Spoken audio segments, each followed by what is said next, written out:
जय भीम। आज अंकल्या कोपी या ठिकाणी आज आपल्या आंबेडकरांच्या आस्था इथं आहेत. तर या बऱ्यापैकी लोकांना माहिती नाही किंवा काय अजून सुद्धा काही लोकांना माहिती इथं जवळ असून सुद्धा तर या ठिकाणी आमचे ताई किंवा आमचे बंधू या ठिकाणी वर्षानुवर्षी मला वाटतं एक 10 वर्षांपूर्वी या ठिकाणी तुम्ही स्टॉल लावता आमची ताई आणि आमची बंधू या ठिकाणी. तर तुमचं दादा नाव काय? माझं नाव आयुष्यमान बाळासाहेब भगवान शिंदे. मी सांगलीला आहे. आता खूप सांगलीला आहे. बरं. मग आता तुम्हाला समाज कार्याचा आवड कशी लागली? मला समाजकार्याची आवड पहिल्यांदा ज्यावेळेला मी देवाधर्माकडे होतो त्यावेळी मला माहीत नव्हतं की बाबा मी बुद्ध धम्म म्हणजे काय, आणि मला माहीत नव्हतं मी देवधर्म करत होतो पहिलं त्यावेळेला करत होतो. आई वडील होते त्यावेळेला? आई वडील होते त्यावेळेला. आई वडिलांचा आपण समाजात असल्यामुळं ते आपल्या प्रभाव तुमच्यावर पडला आणि तुम्ही त्या जरा ओव्हरपड केला पुढे.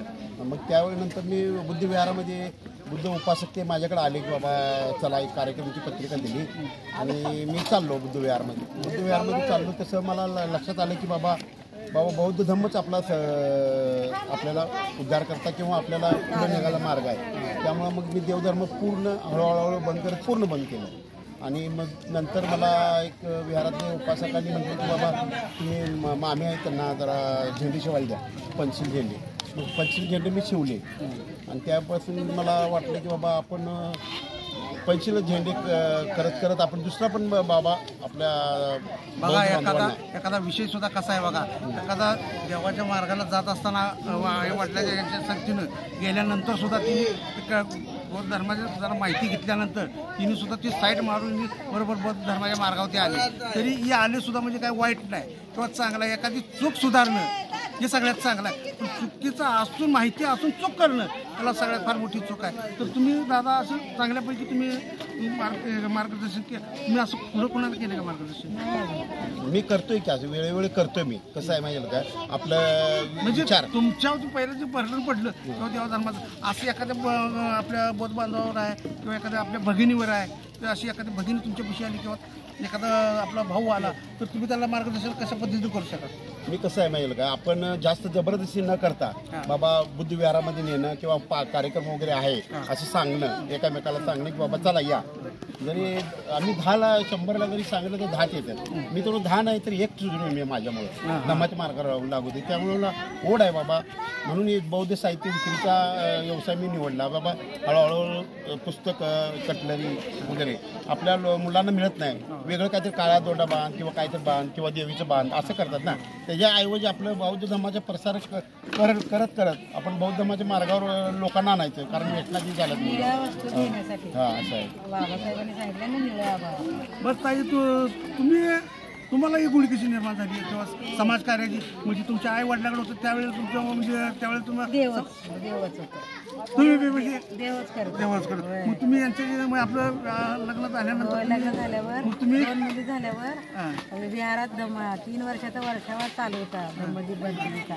3 महिने आम्ही गेलो. 3 महिने गेल्यावर मग डोक्यात बसलो ना आमच्या की देव म्हणजे दगड आहे.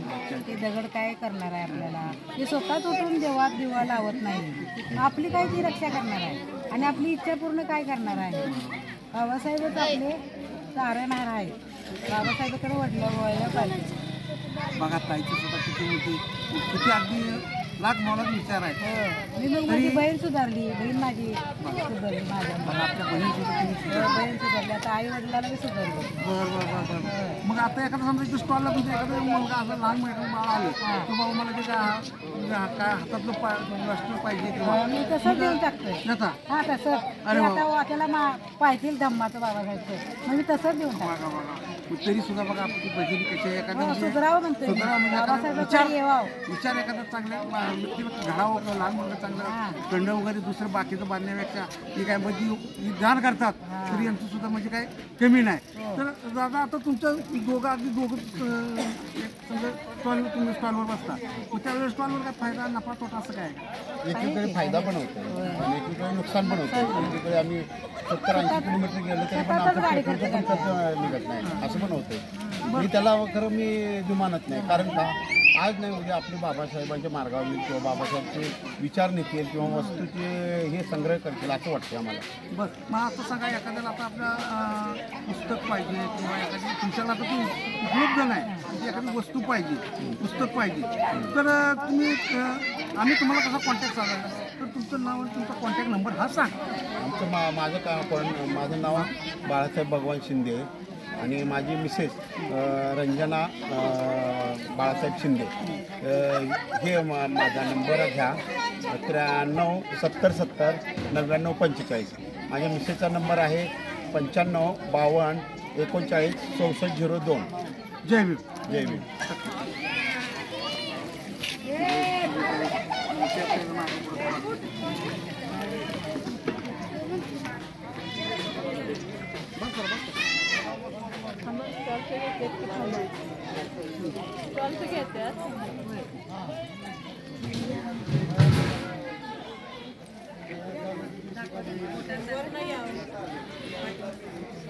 बोर्ड घ्या.